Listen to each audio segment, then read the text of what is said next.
Bonjour. Eh bien, je voudrais tout d'abord remercier l'Amicale des médecins anesthésistes réanimateurs de Fès pour cette invitation à cette très jolie ville de Fès où j'ai réalisé mes études en médecine, donc ça me fait toujours plaisir d'y revenir. Eh bien, pour commencer, j'ai été chargé de préparer un petit résumé sur les gestes qu'on réalise au quotidien pour lutter contre l'hypotension artérielle secondaire à l'ALR en obstétrique. Eh bien, comme vous le savez, actuellement, la technique de choix en obstétrique, c'est l'ALR, surtout en cas de césarienne programmée. Mais comme chaque technique, elle va avoir des retentissements. Là, les retentissements qui vont nous intéresser, c'est principalement des retentissements hémodynamiques. Eh bien, en plus de la compression de la veine cave inférieure par l'utérus gravidique, on va avoir une baisse de résistance vasculaire systémique secondaire à l'arraché anesthésie, ce qui va entraîner une hypotension et donc d'où l'importance de la prise en charge préventive et thérapeutique de cette hypotension. Un petit rappel, comme vous le voyez en haut, donc on va avoir un utérus gravidique qui va comprimer la veine cave inférieure, surtout en décubitus dorsal. Ça va entraîner une baisse du retour veineux et donc une baisse de la précharge du VD. Comme conséquence, on va avoir une baisse du débit cardiaque qui peut atteindre jusqu'à 30 à 50% du débit de base. Il faudrait juste basculer la patiente en décubitus latéral gauche, ça va lever la compression et donc on va lutter un petit peu contre cette hypotension. En plus, dès qu'on réalise l'arraché anesthésie, on va avoir une baisse de résistance vasculaire et donc ça va aggraver cette hypotension. Bien sûr, l'hypotension va être plus intense en fonction de l'étendue du bloc.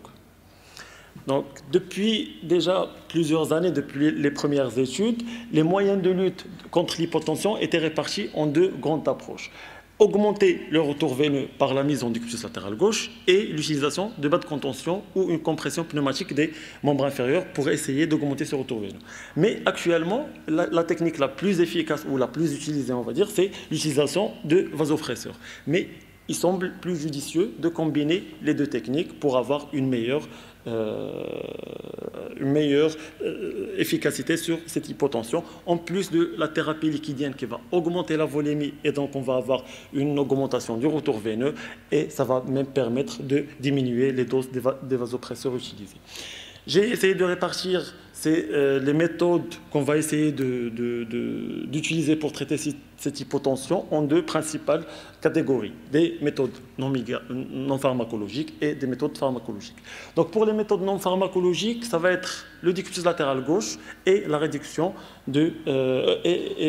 l'augmentation du retour veineux par la réduction de la stase veineuse au niveau des membres inférieurs. Ici, c'est une étude de Mendonca qui a diviser sa population de patientes en deux. Des patientes qui vont être césarisées en décubitus dorsal et des patientes qui vont être césarisées en décubitus latéral gauche. Donc, comme vous voyez, l'incidence de l'hypotension est plus importante dans le groupe de patientes césarisées en décubitus dorsal. Il y a plus de 90% de patientes qui ont présenté une hypotension contre 64% des patientes chez le groupe césarisé en décubitus latéral gauche. En plus, les doses d'éphédrine utilisées chez les patientes en décubitus dorsal étaient plus importantes. Donc, il semble judicieux d'opérer ces patientes en décubitus latéral gauche. Pour les méthodes mécaniques, c'est principalement les plus utilisées, c'est les bas de contention et les compressions pneumatiques des membres inférieurs. Ça va permettre d'augmenter le retour veineux et donc lutter contre cette hypotension, mais malheureusement, c'est des techniques qui ne sont pas très utilisées. Leur efficacité est limitée et ils ne sont pas faciles à mettre en œuvre dans ce contexte de césarienne et surtout en urgence. Donc pour les méthodes non pharmacologiques, ça va être principalement le décubitus latéral gauche. Pour ce qui est des méthodes pharmacologiques, eh bien, on va commencer par le remplissage vasculaire. Ça va être soit un pré-remplissage qu'on va commencer avant la réalisation de l'arrachie ou un co-remplissage dès l'initiation de l'arrachie. On va commencer notre remplissage. Les molécules les plus utilisées, c'est les cristalloïdes et les colloïdes. Donc, pré-remplissage, c'est un remplissage qu'on va essayer de commencer 20 minutes après la réalisation de l'arrachie. Une étude de route qui était publiée dans l'American Society of Anesthesiology en étudiant deux groupes de patientes, des patientes qui vont recevoir 20 ml/kg de Ringer lactate en pré-remplissage dans les 20 minutes avant la réalisation de l'arachide et versus des patientes qui ne vont pas avoir de thérapie liquidienne du tout. Et donc, les résultats, c'était que l'incidence de l'hypotension n'était que légèrement diminuée chez les patientes qui recevaient du ringer lactate, avec une intensité de la pression artérielle qui était comparable entre les deux groupes. L'éphédrine, eh bien, la dose d'éphédrine était pareille et même le pH au niveau de l'artère ombilicale était comparable entre les deux groupes. Plusieurs études retrouvaient les mêmes résultats, même avec l'utilisation de 30 ml/kg de remplissage. Et donc, est-ce que ça va faire mieux que pas de thérapie liquidienne du tout? Des études contrôlées randomisées avaient étudié les techniques de prévention de l'hypotension en cours de la césarienne sous rachianesthésie. Et là, ils retrouvaient que l'utilisation de pré-remplissage par cristalloïde faisait mieux que pas de thérapie liquidienne du tout, mais le remplissage par colloïde était plus efficace que le pré-remplissage par cristalloïde dans ces cas de césarienne sous rachianesthésie. Une autre étude qui comparait, là, c'est une étude de Mercier qui a été publiée dans le British Journal of Anesthesia et qui comparait deux groupes de patients. Des patientes qui vont recevoir de l'HEA associé à du ringer lactate versus un deuxième groupe de patientes qui ne recevaient que du ringer lactate.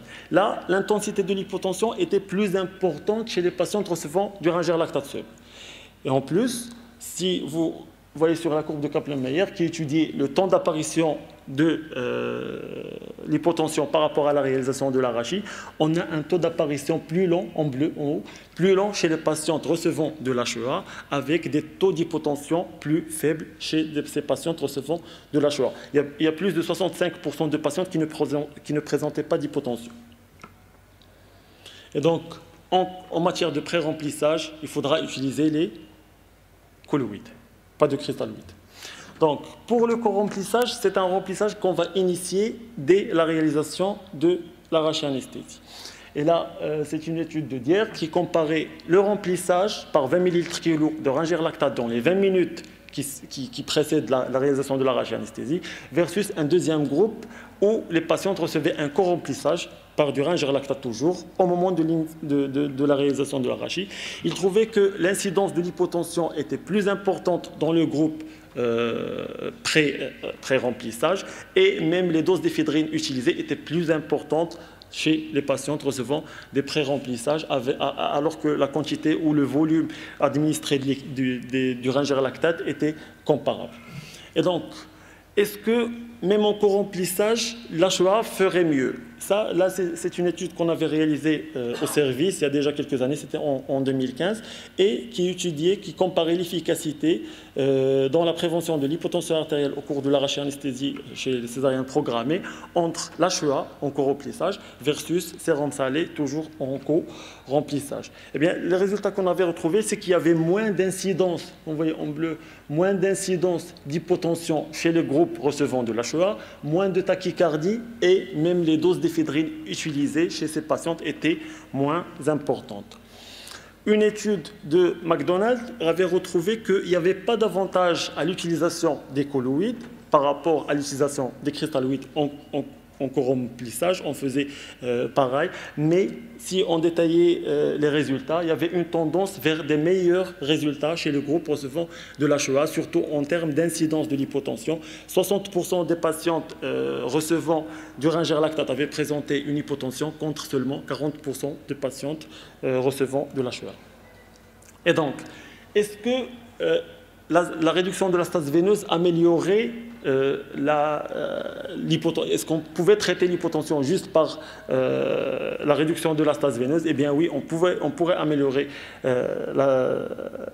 l'hypotension par réduction de la stase veineuse. Est-ce que le pré-remplissage peut être fait par des cristalloïdes? Non, pas du tout. Vous suivez, ça se voit. Le pré-remplissage par HEA, eh bien, il est aussi efficace. Le co-remplissage par HEA, on peut l'utiliser et le co-remplissage par cristalloïde est plus efficace que le pré-remplissage par cristalloïde toujours. Et donc,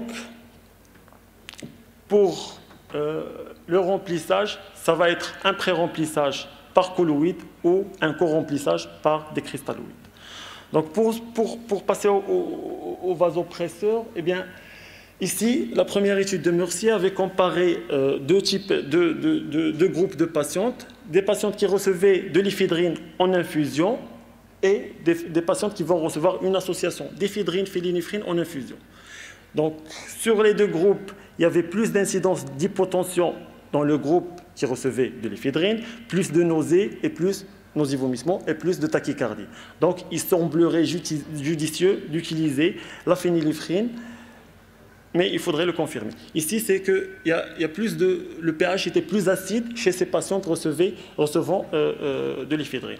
Une étude de David Cooper qui avait là réparti la population en trois groupes de patients. Des patients qui recevaient de l'ephedrine, des patients recevant de la phényléphrine et des patients qui vont recevoir une association ephedrine-phényléphrine. Comme vous voyez, il y a plus d'acidose chez les patientes ayant reçu de l'ephedrine, plus de tachycardie, plus de nausées, vomissements, alors que le contrôle tensionnel était comparable entre les groupes. Donc, on peut utiliser de la phényléphrine seule pour le traitement de l'hypotension. Donc là, c'est après l'injection on voit ici à gauche, dès qu'on injecte de l'ephedrine, on va avoir une amélioration de la tension artérielle, mais ça va être associé à une tachycardie et à une augmentation du débit cardiaque. Mais si on injecte de la phényléphrine, on va avoir une bradycardie corrélée à une baisse du débit cardiaque, mais à une augmentation de la tension artérielle, probablement due, comme vous voyez à droite, à une augmentation des résistances vasculaires secondaires à l'injection de la phényléphrine. Et donc, cette phényléphrine serait meilleure, mais elle a aussi des inconvénients. Est-ce qu'on va utiliser cette phényléphrine en infusion, en bolus, à quelle dose? Eh bien, première étude qui avait montré qu'il n'y avait pas de différence significative si on l'utilisait en bolus ou en infusion en termes de débit cardiaque. Et même en termes de tension, on pouvait utiliser la phényléphrine, que ce soit en bolus ou en infusion, il n'y avait pas de différence. À quelle dose? Eh bien là, ils ont réparti la population en trois groupes. Des groupes qui vont recevoir 25 microgrammes minute en infusion de phényléphrine, deuxième groupe 50 microgrammes minute et un troisième groupe 100 microgrammes minute. Eh bien, sur le contrôle tensionnel, c'était pareil. Il n'y avait pas de différence en termes de contrôle tensionnel. Les trois doses faisaient pareil. Mais il y a une baisse progressive du débit cardiaque et de la fréquence cardiaque en fonction du temps d'infusion, et c'était plus aggravé avec les doses plus élevées. Comme vous voyez ici, il y avait plus de bradycardie et le débit cardiaque était plus bas si on utilisait 100 microgrammes minute de phényléphrine. Donc, si on fait pareil avec des faibles doses, il vaut mieux utiliser les faibles doses pour diminuer les risques de complications. Donc, Warwick avait posé l'hypothèse de l'utilisation de la noradrénaline. Vu que cette phényléphrine, elle est efficace, mais elle a des effets secondaires, pourquoi ne pas utiliser de la noradrénaline qui va avoir un impact moindre sur le débit cardiaque et sur la fréquence cardiaque. Donc, comme vous voyez ici, eh bien, le débit cardiaque est le plus important chez les patientes en blanc. Juste à gauche, les petits ronds blancs, eh bien, on va avoir un débit cardiaque plus important chez les patients recevant de la noradrénaline, avec des résistances vasculaires qui sont assez diminuées, mais le volume d'éjection systolique restait stable. Sur le plan fréquence cardiaque, eh bien, il n'y avait pas de bradycardie avec la noradrénaline, mais la pression artérielle systémique était stabilisée. Donc, en matière de tension artérielle, les deux molécules faisaient pareil, mais avec la noradrénaline, on va avoir moins de bradycardie et un débit cardiaque assez conservé. Et donc, est-ce qu'on va utiliser cette noradrénaline en bolus ou en infusion? Eh bien, c'est pareil, on peut l'utiliser soit en bolus, soit en infusion. C'est juste que si on l'utilisait en infusion, on va avoir une tension artérielle plus stabilisée. Le seul inconvénient, c'est qu'il n'y a pas de seringue pré-remplie. Il faudra plusieurs dilutions pour avoir les doses, pour avoir une dose à injecter, soit en infusion, soit en bolus. Il faudra plusieurs dilutions et donc il y a un risque d'erreurs lors de la préparation. Ici, c'est juste les modalités à suivre pour préparer de la noradrénaline. Dans le contexte d'urgence, eh bien, on peut utiliser de l'éphédrine ou de la phényléphrine. Ils font pareil sur le plan tensionnel. Il n'y a pas une grande modification du pH au niveau de l'artère ombilicale, donc on peut utiliser les deux. Dernière étude, là, c'est l'utilisation de... Pour les guidelines, avant de passer à la dernière étude, pour les guidelines, actuellement, on peut utiliser les vasopresseurs en prophylactique. Dès la réalisation de l'arachide, on peut commencer une perfusion de prophylactique de vasopresseurs. Il faut mettre les patientes en décubitus latéral gauche, soit on va utiliser un co-remplissage avec des cristalloïdes ou un pré-remplissage par le colloïde. L'objectif de la pression artérielle systolique, elle doit être supérieure à 90. La phényléphrine, elle est actuellement recommandée à la dose de 25 à 50 microgrammes par minute. On peut toujours utiliser de l'éphédrine s'il y a une bradycardie associée à l'hypotension. Les anticholinergiques sont toujours indiqués en cas de bradycardie. Et si on a la possibilité d'utiliser des pompes intelligentes, on va avoir une stabilité meilleure de la tension artérielle. Donc, dernière étude, c'est l'utilisation de l'analogue l'ondansertol, l'analogue de la 5-HT3. Pourquoi? Eh bien, ça permettrait de lever l'inhibition du réflexe d'RBG. Et donc, on ne va pas avoir d'hypotension, de bradycardie associée à l'hypotension lors de la réalisation de l'arachy-anesthésie. On va utiliser l'ondansertol à la dose de 4 à 12 mg dans les 5 à 10 minutes précédant l'arachie, si c'est possible. Et donc, ça va, dans les différents essais randomisés, ça a donné de bons résultats sur le contrôle de la tension artérielle et de la bradycardie. Donc, pour conclure, eh bien, le co-remplissage, il est important. On peut utiliser du co-remplissage par du ringer lactate. Les patientes, on devrait le mettre en décubitus latéral gauche. Le dépistage de la tension artérielle doit être systématique et chaque minute. Les vasopresseurs qu'on peut utiliser, c'est la phényléphrine ou, à défaut, c'est de l'éphédrine. Pour maintenir une pression artérielle systolique au-dessous de 90 de la valeur de base. Et la noradrénaline serait une alternative séduisante à la césarienne programmée, à la phényléphrine pour la césarienne programmée. Tu as rattrapé les deux. Tu as rattrapé toute la moitié. Merci beaucoup, Sam, bravo. Ça fait plaisir, une après-midi magnifique. Donc, on ouvre le bal des questions. Comme vous avez vu, il y a énormément de variétés de pratiques, déjà entre les CHU et puis entre les secteurs. Donc, on aura sûrement beaucoup d'engagement, de questionnement et puis de pratiques du terrain. Allez. Merci pour ces conférences extraordinaires. J'ai deux petites questions pour les deux premiers orateurs. Par rapport à l'analgésie, est-ce qu'on ne peut pas indiquer pour des parturientes dont l'accouchement il est pratiquement imminent, 2-3 heures, on connaît maintenant les critères d'un accouchement rapide, une rachianalgésie qui demande moins d'organisation, c'est plus pratique.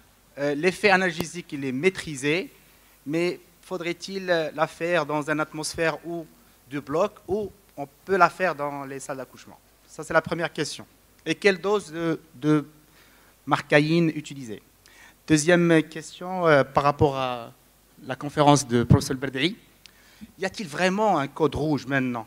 Avec l'expertise, il n'y a plus de code rouge parce que lorsqu'on est confronté à une intubation difficile, extrêmement difficile, on est tout seul devant la patiente. Y a-t-il un code rouge? Parce que maintenant, avec l'expérience, on peut imaginer faire une rachianesthésie en position latérale chez une patiente qui a une procédance de cordon. On peut faire une rachianesthésie en augmentant un peu les doses et on a un autre bloc qui s'installe en 5 minutes. Et pratiquement, la rachianesthésie est efficace au bout de 7 minutes et le chirurgien fait une anesthésie chirurgicale efficace. Est-ce que ça, on ne peut pas le recommander chez nous et éliminer ce code rouge, à part, bien sûr, les contre-indications majeures d'ordre hématologique où il n'y a plus même de contre-indications cardiaques? Merci. C'est dans le même sens? Oui. Ah, là, vas-y. Le même. Pardon, c'est juste, je remercie d'abord les conférenciers. Là, je fais partie de l'AMARF et je remercie le professeur Berdaï pour son engagement. Dans le même sens de professeur Ali Darqawi, pour moi, code rouge, surtout quand on va travailler avec un gynécologue qui n'est pas encore expérimenté, je sais très bien que notre hantise d'anesthésie générale vient de l'expérience de celui qui est au-delà de l'autre côté du champ opératoire. Est-ce que ce code rouge, si je fais anesthésie générale, ne va pas devenir beaucoup plus rouge? Je me demande la question. Et si ces équipes, je pense que, je veux dire, il vaut mieux avoir une stratégie, avoir une expérience et un partage et beaucoup de communication entre l'équipe des gynécologues, obstétriciens et l'anesthésiste. Merci. Je vais rajouter. Non, mais on me donne d'abord la parole par rapport à la rachianalgésie. Vous me dites pour la rachianalgésie ou Hussam.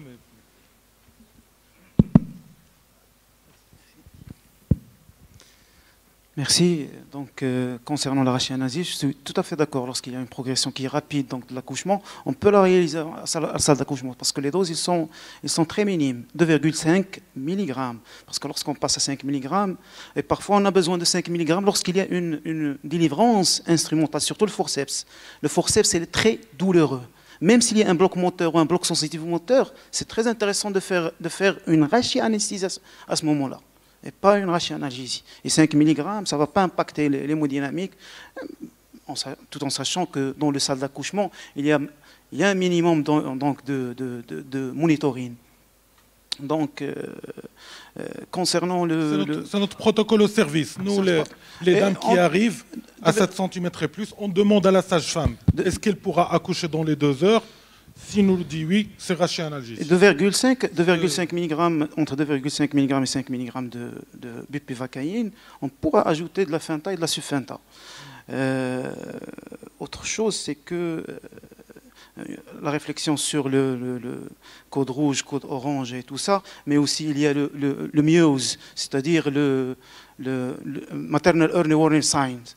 Normalement, il faut l'utiliser. Ce sont des critères qui sont simples, comme le code rouge et le code simple. C'est un moyen de faciliter la communication.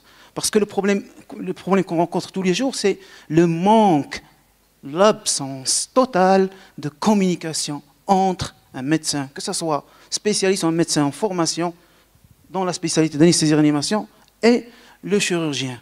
Donc je pense que le champ qui monte dans le bloc opératoire, c'est un champ qui n'est pas fictif, qui est réel. Il y a un mur qui est en train qui s'érige jour après jour. Et j'espère que ces moyens-là faciliteront donc cette tâche-là. J'ai une réflexion concernant aussi la dernière, parce que c'est un sujet qui me tient énormément à cœur. J'ai abordé un sujet qui est un petit peu quitté la LR dans l'accouchement, il y a plusieurs techniques, mais surtout la péridurale. Et comme le professeur Berdaï a dit, la rachie péricombinée elle est très très intéressante.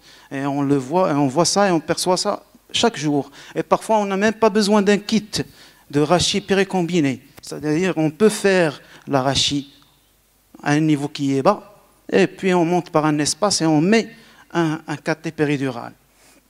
Ma réflexion concernant les potentions. Est-ce qu'il y a des gens qui font de la promotion de la phényléphrine ici? Est-ce qu'il y a un labo?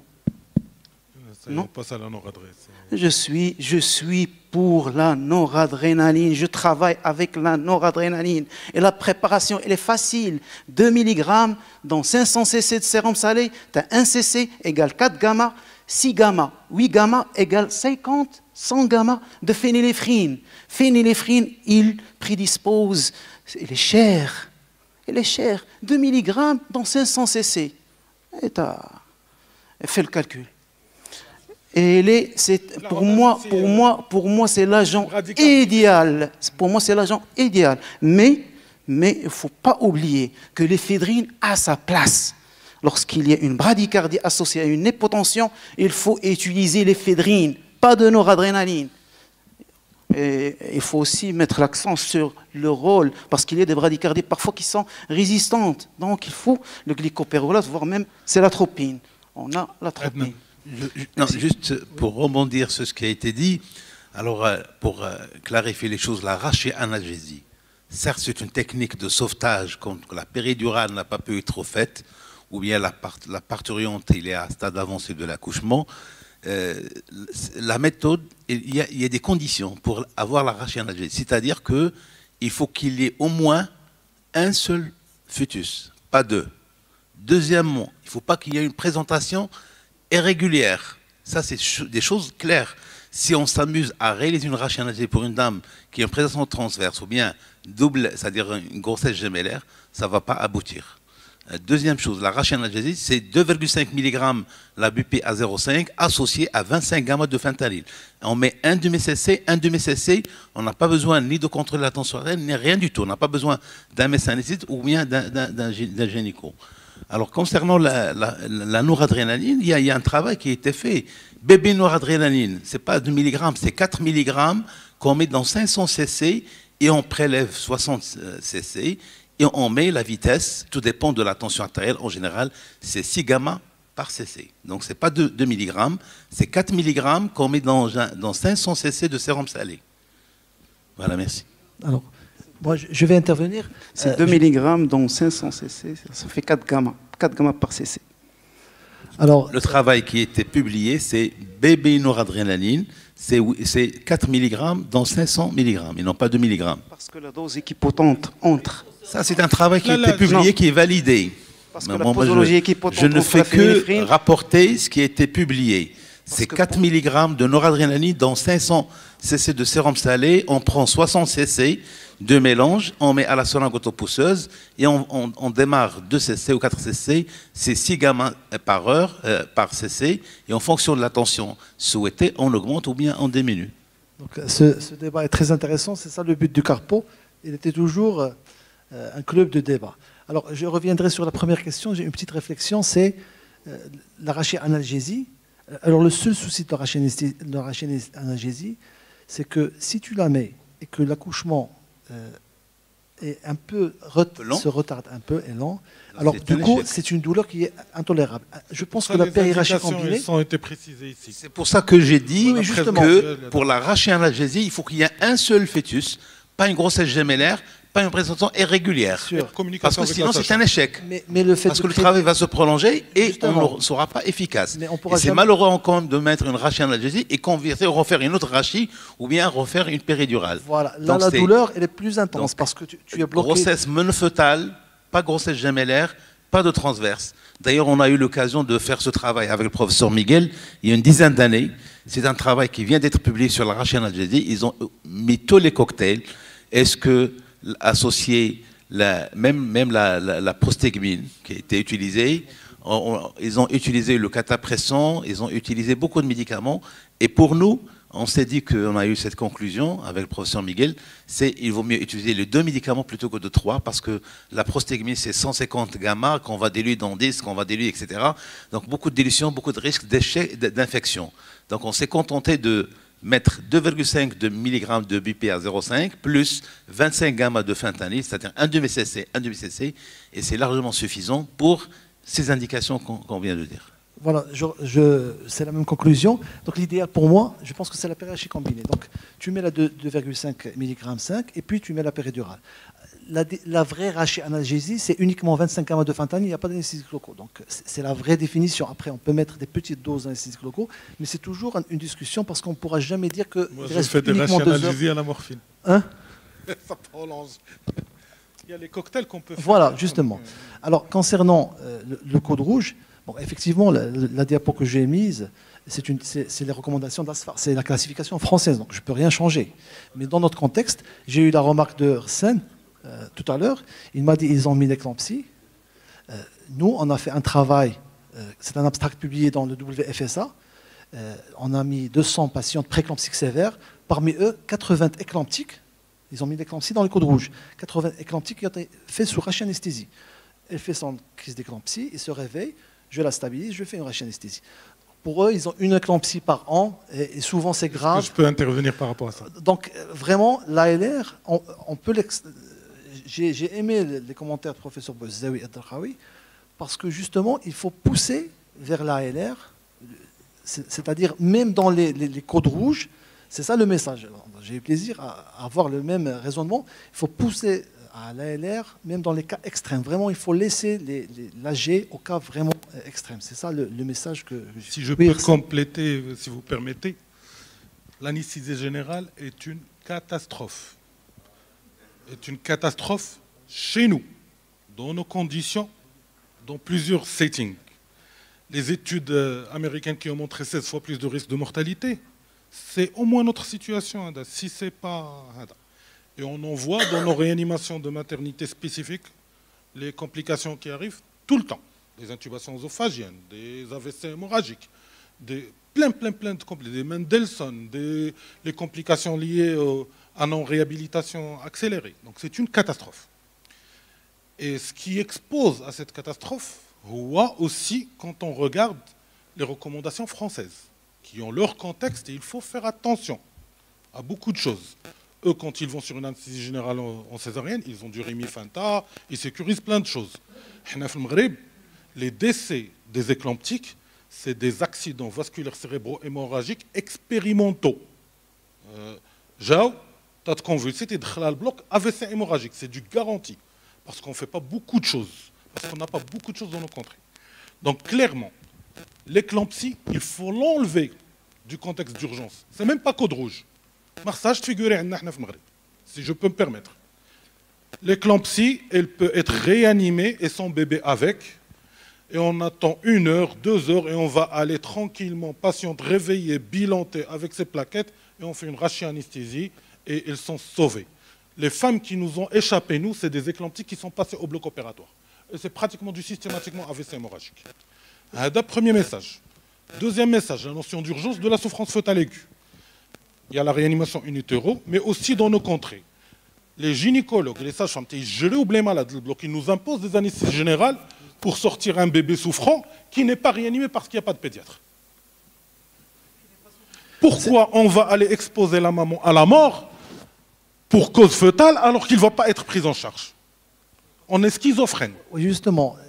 Donc, il y a beaucoup de choses à réfléchir chez nous. Dans les études, on a montré, même chez les Français qui étaient un peu réticents, donc, est-ce que ça vaut la peine d'aller vers une AG, de gagner, entre parenthèses, alors qu'on ne gagne rien, 2 minutes ou 3 minutes, sachant que l'AG est néfaste pour ce fœtus?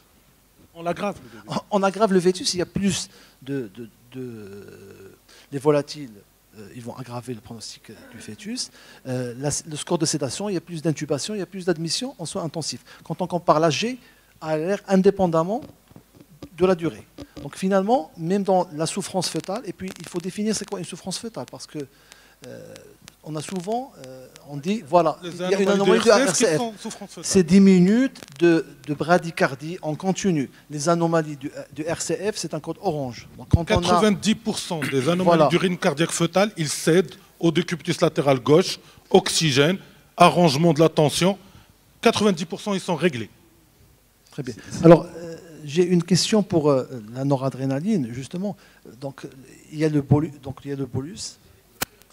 il y a la perfusion. Alors, les recommandations internationales, il y a toujours de la phényléphrine. Ça a été cité. Donc, c'est une drogue de l'avenir, mais elle n'est pas encore validée de façon sûre. On dit que c'est la phényléphrine sans la bradycardie. Donc, il y a un article qui est textualisé comme ça. Mais noradrénaline... On doit faire nos études. Voilà. On fait 25 césariennes par mon service. 25 césariennes, on a 20 000 accouchements par an. Il faut qu'au Maroc, on commence à publier. Alors qu'on a la matière. C'est de notre faute. Il faut publier, Hussein. On est reprochable. Si on publie, l'Ibolar. Oustad Miguel. Oui, ça fait vraiment plaisir d'entendre ce débat. D'ailleurs, la politique des clubs, des carpos, c'est l'échange d'expériences. Ben, ce n'est pas la peine de parler de trop de théorie, il faut dire voilà ce qu'on fait. Par exemple, on a demandé à Sir Bahi comment tu fais pour réussir ta péridurale. Ben, il faut nous dire comment tu installes un malade, à combien tu introduis ton cathéter, est-ce que c'est un cathéter multiperforé, est-ce qu'il est monoperforé, quelle est la dilution des drogues, qu'est-ce que tu surveilles. Donc on aurait souhaité, parce que où tu as commencé, les effets secondaires, alors qu'il fallait vendre la marchandise. Voilà comment je fais. Et puis on discutera un peu la manière d'être. Bon, ce qui concerne Sufentanil, c'est que vous savez, dans les morphiniques, il y a des morphiniques qui ont un effet anesthésique localique. Avant, dans les années 90, on faisait des interventions avec l'arachide au dolosal, la pitidine. On peut donner la pitidine, on fait des interventions parce qu'il a un effet anesthésique localique. Alors, quand vous mettez une rachis, vous ajoutez sufentanil qui a un effet anesthésique localique, vous pouvez donner de très faibles doses de bupivacaïne, même à 7. Mais il faut associer pas le fentanyl, c'est le sufentanil.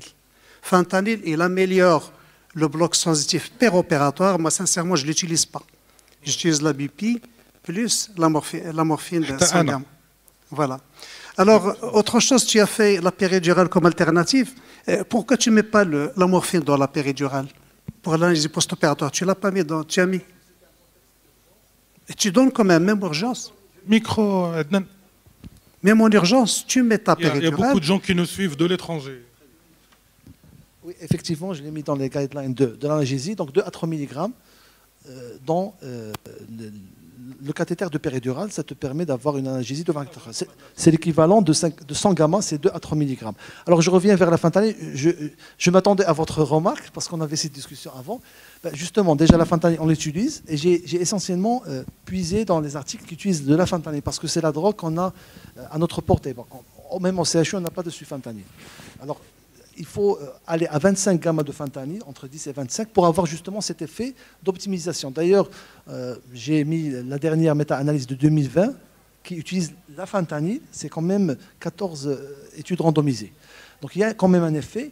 C'est vrai que la sufentanyl a un effet qui est prouvé, mais ça, je pense que la fentanyl a aussi un rôle de potentialiser l'effet des anesthésiques locaux dans la rachianesthésie. Voilà, pour le péropératoire, bon, tu as parlé tout à l'heure de l'éclampsie. Tu sais que toutes les éclamptiques ne sont pas les mêmes. Si tu as une éclampsie qui ne s'arrête pas avec trouble de l'hémostase, là, c'est code rouge, hein, c'est obligatoire. Vous avez une souffrance, le patient va y en aller, c'est une générale. Voilà. Et deuxièmement, il ne faut pas trop avoir peur, moi je parle jeune, il faut trop avoir peur de l'intubation difficile en obstétrique. Il a été un peu majoré. Parce que depuis, dans les années 90, qui intubait les patients? C'était les paramédics, c'était les gens de garde, c'était les résidents, etc. Donc il n'avait pas suffisamment d'expertise pour dire que l'intubation est difficile. Certes, un peu difficile en obstétrique, mais on ne la rencontre pas tous les jours. Il ne faut pas avoir peur. On avait intubé des malades lors de Covid. Il y a maintenant des techniques de gléidoscope qui améliorent la visibilité. Donc il ne faut pas qu'on sorte aujourd'hui en disant attention, il faut avoir peur de l'intubation difficile. Il existe, l'incidence est élevée. Comme en ORL, comme en chirurgie apparatrice, l'incidence est élevée, mais pas à 16 fois. Pas 16 fois quand même. Voilà, j'ai exprès dit, déjà l'intubation impossible, c'est 1 sur 400.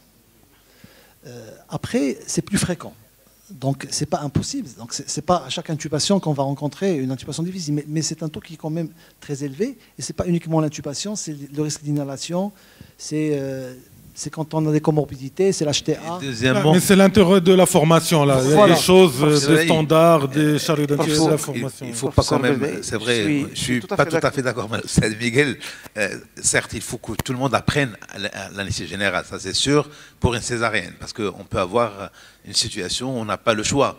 Mais d'un autre côté, d'ailleurs, tu viens de le dire tout à l'heure, et c'est bien expliqué, que la malenpathie échange avant le travail, une césarienne réalisée au cours du travail, une césarienne programmée, c'est pas la même chose. La même femme peut avoir parfaitement, d'ailleurs tu l'as bien démontré sur l'image, que la femme, donc l'intubation difficile, elle est réelle, elle est certaine au cours de l'anesthésie générale pour césarienne. Il faut qu'on fasse attention, avoir tous les éléments pour y aller.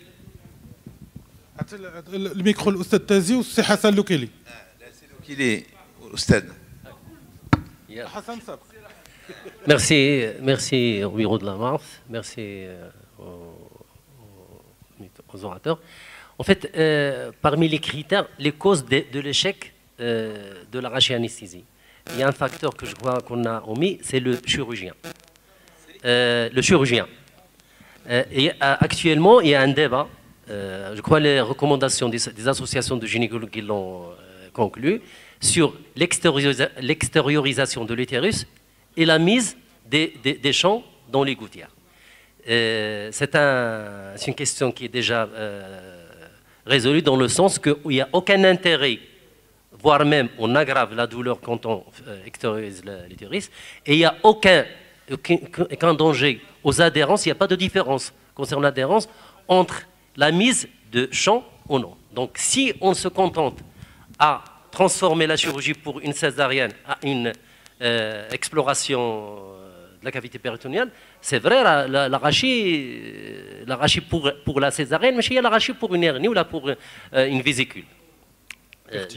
Alors, la première chose. La deuxième chose, une question, c'est Adnan, est-ce que dans votre recherche, vous n'avez pas trouvé quelque chose qui va en faveur de l'incrimination de la morphine en intrathècal, la chronisation de la douleur? C'est une discussion que moi, professeur Miguel, nous avions avec professeur Belbachir. Il y a pour elle, il est pourvoyeuse de chronisation de la douleur. Dans leur pratique quotidienne, les femmes, ils reviennent pour la deuxième.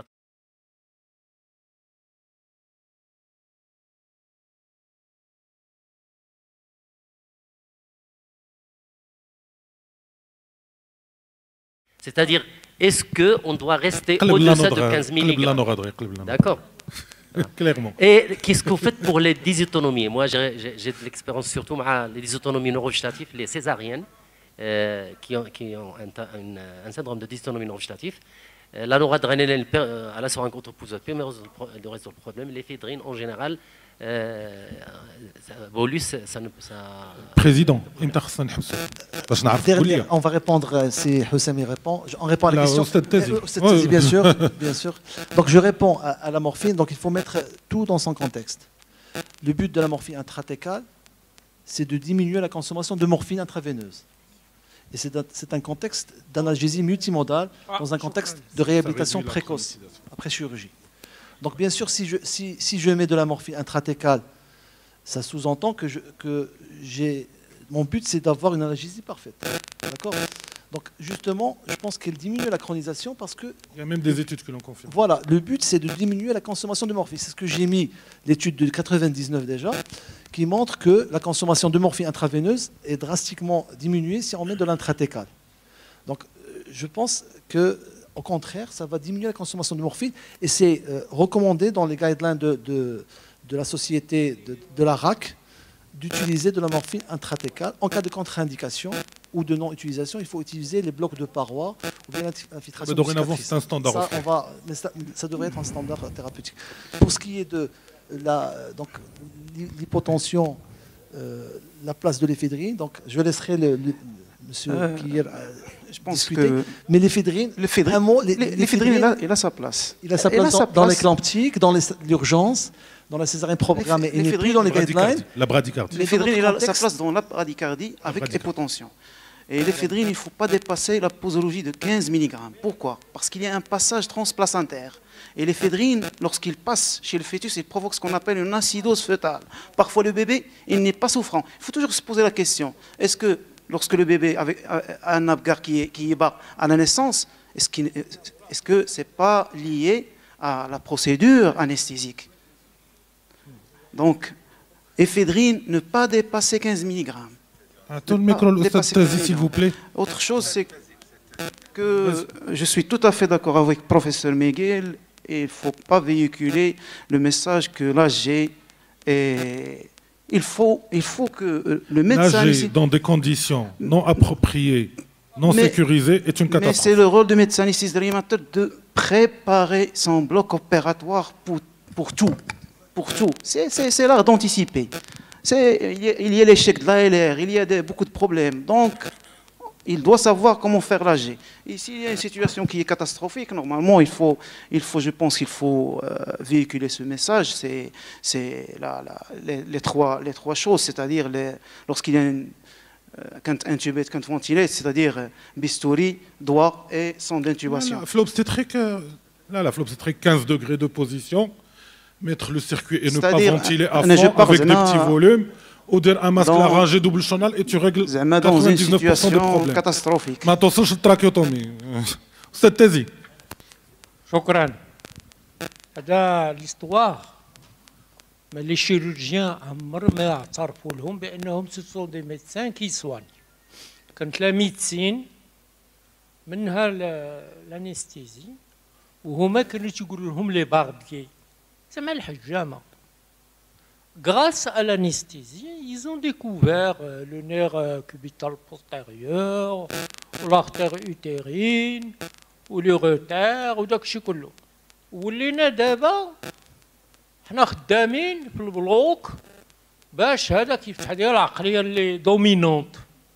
الوغ كو بحال دابا صاحبنا تيقول لا كونسوماسيون دو مورفين بوست اوبيراتوار، ونقولوا اننا عندنا ان سيرفيس دو دولور بوست اوبيراتوار.